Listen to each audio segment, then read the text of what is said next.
Hello दोस्तों, story line wise channel में आपका स्वागत है। आज की हमारी कहानी है कमाऊ मुर्गी। क्यों धैर्या की शादी नहीं होने देना चाहते थे घर वाले, जो कि प्रतिभा अग्निहोत्री जी द्वारा लिखित कहानी है। माँ भैया देखो, मैं किसे आपसे मिलाने लाई हूँ। धैर्या ने कमरे में घुसते ही खुशी से अपने परिवार के लोगों को पुकारा। अरे कौन है भाई, जो इतनी खुशी नजर आ रही है मेरी बहना।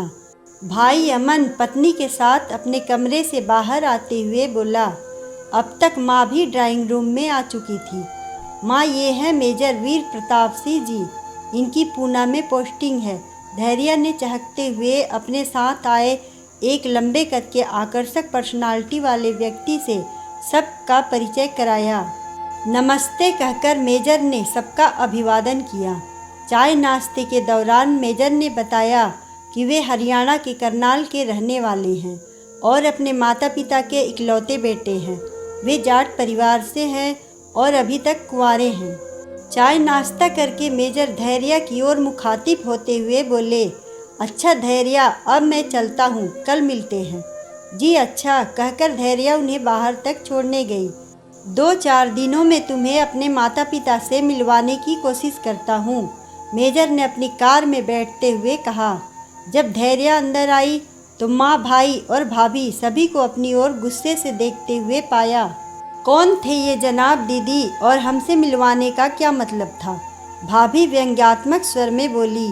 माँ, ये सेना के अधिकारी हैं, उम्र में मुझसे 10 साल बड़े हैं, इसलिए आपसे मिलवाने लाई थी। एक सांस में सारी बात कहकर धैर्या अपने कमरे में चली गई। यह सुनकर घर के तीनों सदस्यों को जैसे सांप सूंघ गया। सब हैरान से एक दूसरे को देखने लगे। दिमाग खराब हो गया है इस लड़की का, अब इस उम्र में शादी करेगी और वह भी गैर जाति के लड़के से। हमारी तो बिरादरी में नाक ही कट जाएगी। माँ अपना सिर पकड़कर बोली। बाहर आने दो, मैं बात करता हूँ इससे, भाई अमन बोला। ननद रानी का तो दिमाग ही फिर गया है, शादी वह भी इतनी बड़ी उम्र के इंसान से। भाभी धारिणी भला कहाँ चुप रहने वाली थी। भाभी, क्या बुरा कह रही हूँ मैं? इस संसार में सभी तो शादी करते हैं, आप भी तो शादी करके इस घर में आई हैं, फिर उम्र से क्या फर्क पड़ता है? मेरी उम्र भी कौन सी कम है? कमरे से बाहर आते हुए धैर्या बोली। अच्छी भली तो चल रही है तेरी जिंदगी, क्यों उसमें आग लगा रही है?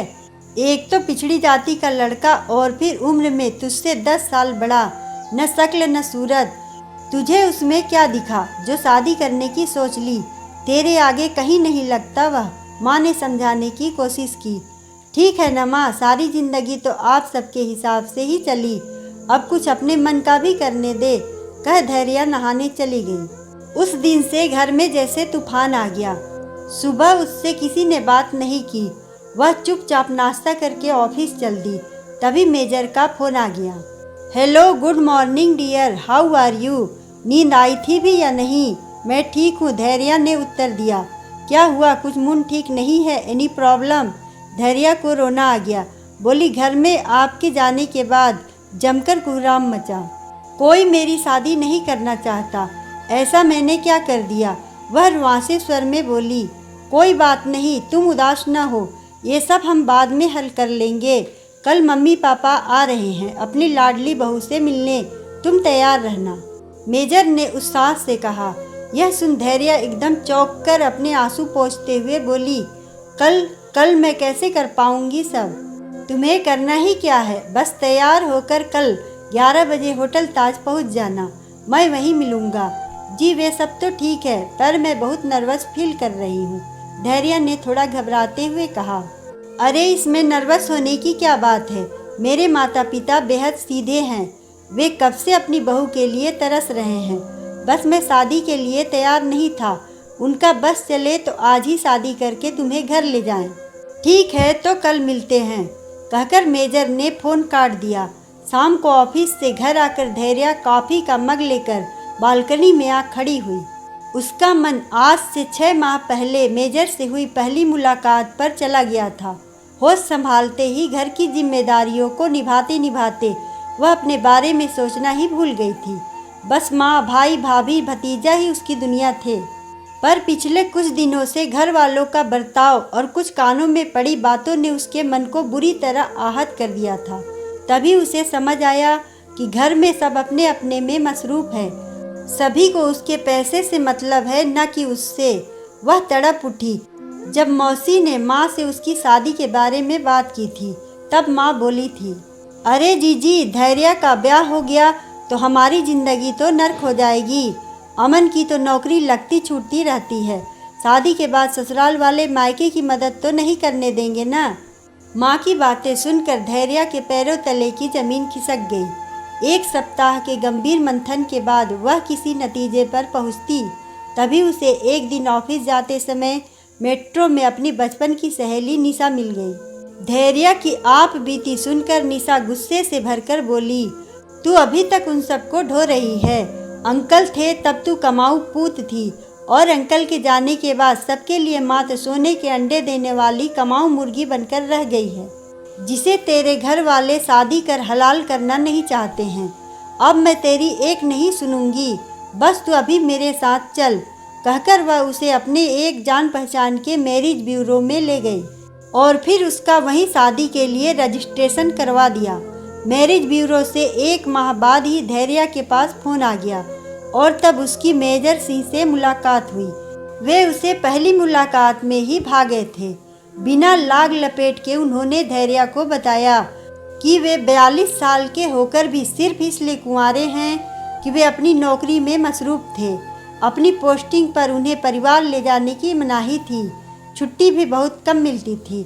माता पिता की देखभाल के लिए किसी भी लड़की को ब्याह कर ससुराल में छोड़ना उन्हें पसंद नहीं था। अब उनकी पोस्टिंग पूना में है और वे परिवार को अपने साथ रख सकते हैं, इसलिए शादी को तैयार हो गए। धैर्य के बारे में सब सुनकर उन्होंने कहा, आप जैसी जिम्मेदार लड़की से कौन शादी नहीं करना चाहेगा। आपको अपने घर लाकर मैं और मेरे माता पिता खुद को धन्य समझेंगे। मेजर साहब से होटल में मिलने के बाद धैर्य ने वहीं से निशा को उनके बारे में बताया तो वह खुशी से बोली, अब देर मत कर, भले ही तुझसे उम्र में 10 साल बड़े हैं, जाति और कल्चर अलग है, पर उससे कोई फर्क नहीं पड़ता। तुम दोनों समझदार हो। तू अपना सब कुछ लुटाकर भी परिवार वालों की सगी नहीं हो सकती। वे सिर्फ अपना मतलब निकाल रहे हैं। शादी करके अपना घर परिवार बसा और अपनी ज़िंदगी जी। मेजर सी से कुछ मुलाकातों में ही उसकी समझ में आने लगा कि जीवन साथी के साथ ज़िंदगी बिताने का आनंद क्या होता है। खुद को अंदर से मजबूत करके और शादी का पक्का मन बनाने के बाद ही उसने मेजर सी को अपने परिवार वालों से मिलवाया। अगले दिन सुबह धैर्य फिरोजी रंग की शिफॉन की साड़ी पर हैदराबादी मोतियों का सेट पहनकर घर से निकली तो माँ और भाभी उसे खा जाने वाली नज़रों से देख रही थी। ताज होटल के कमरा नंबर 403 के बाहर पहुंचकर घंटी पर हाथ रखते समय उसका दिल जोर जोर से धड़क रहा था। उसे लग रहा था मानो वह जिंदगी का सबसे बड़ा इम्तिहान देने जा रही हो। जैसे ही दरवाज़ा खुला, मेजर सी सामने खड़े थे।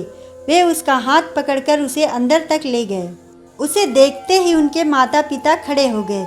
उसने हाथ जोड़कर उनका अभिवादन किया। मेजर सी की माँ ने उसे अपने गले से लगा लिया और फिर बोली, कुदरत का लाख लाख शुक्र है जो उसने हमें इतनी प्यारी लड़की बहू के रूप में दी। इस दिन के लिए मेरी आंखें कब से तरस रही थी। बैठो बेटा, आराम से बैठो। मेजर सी के पिता ने उसके सिर पर प्यार से हाथ फेरते हुए कहा। धैर्य लजाते हुए सामने रखे सोफे पर बैठ गई। बेटा, हम तुमसे कुछ नहीं पूछना चाहते, हमें प्रताप ने सब बता दिया है। हम बस तुम्हें एक बार देखना चाहते थे। अब बस हम तुम्हारे परिवार वालों से मिलकर शादी की डेट तय करना चाहते हैं। शाम को हम तुम्हारे घर आ रहे हैं, मेजर सी के पिता ने कहा। जी, जैसा आप ठीक समझें। धैर्य सिर नीचा किए शर्माते हुए बोली। हल्के फुल्के चाय नाश्ते के बाद वह घर आ गई। फ्रेश होकर चाय पीते पीते वह गंभीर स्वर में बोली, माँ भैया, मेजर साहब के माता पिता आज शाम को आकर आप दोनों से मिलकर हमारी शादी की तारीख तय करना चाहते हैं। शादी? कैसी शादी? हमें यह शादी मंजूर नहीं और न हम ऐसी किसी शादी में शामिल होंगे। हम ऐसी गैर जाति की बेमेल शादी नहीं होने देंगे। भाई अमन तो मानो अपना आपा ही खो बैठा था, पर मैंने तय कर लिया है भैया कि मैं मेजर साहब से ही शादी करूंगी। धैर्या दृढ़ता से बोली। यह सुनकर अमन भी तेज आवाज में बोला, मैं बरसों से पापा की बनी बनाई इज्जत को मिट्टी में नहीं मिलने दूंगा। कुछ तो बोलो माँ, आप क्यों चुप बैठी हो? धैर्या ने शांति से तमाशा देख रही माँ की ओर देखकर कहा। माँ पहले से ही कुढ़ी बैठी थी, अतः गुस्से से बोली, अरे मैं क्या बोलूँ जब तुझे कुछ समझ ही नहीं आ रहा। क्या समझ नहीं आ रहा माँ? शादी ही तो कर रही हूँ, कोई गलत काम तो नहीं कर रही। धैर्या ने लगभग रुआंसे स्वर में कहा। ननद रानी, आप तो बूढ़ी घोड़ी लाल लगाम वाली बात कर रही हैं। शादी, वह भी इस उम्र में। भाभी ने भी अपनी औकात दिखा ही दी। क्यों भाभी, कल तक जब आपके लिए महंगे सूट, साड़ियाँ और गहने लाती थी तब तो बड़ी प्यारी ननद और बहन कहते कहते नहीं थकती थी आप, और आज मैं बूढ़ी घोड़ी हो गई। असल में आप तीनों ही मेरी शादी करना नहीं चाहते, क्योंकि मैं आपके लिए महज एक कमाऊ मुर्गी हूँ। मेरी कमाई से ही तो आप सब अपने शौक पूरे कर रहे हैं। आप सब अपनी दुनिया में मस्त हैं। कभी किसी ने मेरे बारे में सोचा है? देख बेटा, अब तू अपनी सीमाएं लांघ रही है। उस मेजर ने लगता है तेरा दिमाग खराब कर दिया है। माँ गुस्से से बोली। नहीं माँ, मेरा दिमाग तो अब तक खराब था, आज ही ठिकाने आया है। याद है पिछले महीने जब मौसी ने मेरी शादी की बात आपसे की थी तो आप ही कह रही थी कि धैर्या की शादी कर दी तो हम कैसे रहेंगे? उसी से तो घर चलता है। बताइए, इसलिए तो आपने कभी मेरी शादी के बारे में नहीं सोचा। छोटी बस कर, बहुत बोल ली तू। इस उम्र में ये शादी वादी के सपने देखना छोड़ दे। चैन से नौकरी कर और सबके साथ रह जैसे अब तक रहती आई है। अमन ने थोड़ा नर्म होते हुए कहा। भैया, आपको याद है आप और भाभी हमेशा हर नई फिल्म का पहला शो देखते हो। पिछली बार जब आप कोई फिल्म देखकर आए थे और भाभी से मेरी शादी की बात कर रहे थे, तब भाभी ने कहा था कि दीदी की शादी हो गई तो हमारा खर्चा नहीं चलेगा, इसलिए जैसा चल रहा है चलने दो। और आपने कहा था यह तो है, मेरी तनख्वाह से तो हमारा घर का गुजारा नहीं हो सकता, फिल्म देखना तो दूर की बात है।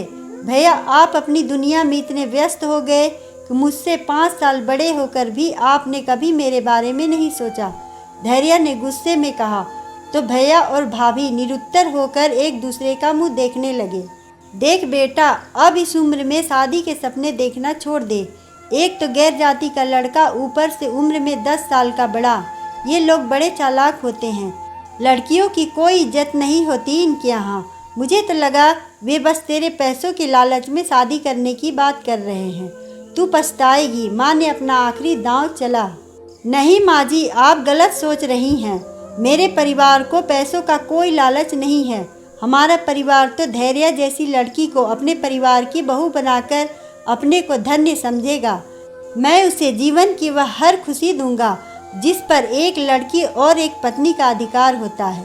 शादी के बाद भी यह आप लोगों पर खर्च करना चाहे तो मुझे कोई आपत्ति नहीं होगी।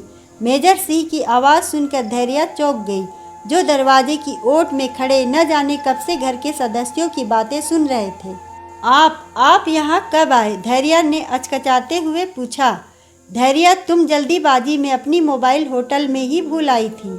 मैं इसे देने यहाँ चला आया। अब मुझे लगता है कि मेरे मम्मी पापा को शादी तय करने के लिए यहाँ आने की ज़रूरत नहीं है, और मैं आप सबसे भी यही कहना चाहता हूँ कि आज से बल्कि अभी से इसके जीवन का हर सुख दुख मेरा है। मैंने आप सब लोगों की सारी बातें सुन ली है और अब मैं इसे यहाँ आप लोगों के बीच एक पल भी नहीं रहने दूँगा। धैर्या, चलो मेरे साथ, हम दोनों शादी कर रहे हैं। आप लोगों को यदि उचित लगे तो आशीर्वाद देने आ जाइएगा। शादी 1 माह बाद अदालत में होगी। उतने दिन धैर्या मेरे घर में मेहमान की तरह रहेगी। धैर्या के घर वालों को अपना फैसला सुनाकर मेजर सिंह धैर्या का हाथ पकड़कर उसे बाहर अपनी गाड़ी तक ले गए। धैर्या तब तक अपना सामान पैक कर चुकी थी। परिवार के तीनों सदस्य धूल उड़ती गाड़ी को चुपचाप जाते देखते रह गए। धैर्या ने मेजर सिंह के कंधे पर सिर टिकाकर अपनी आंखें मूंद ली, मानो जीवन में आने वाले नए उजाले के सपने देखने की कोशिश कर रही हो। अगर आपको कहानी अच्छी लगे तो वीडियो को लाइक करें, चैनल को सब्सक्राइब करें और कमेंट में बताएं कि आपको कहानी कैसी लगी। धन्यवाद।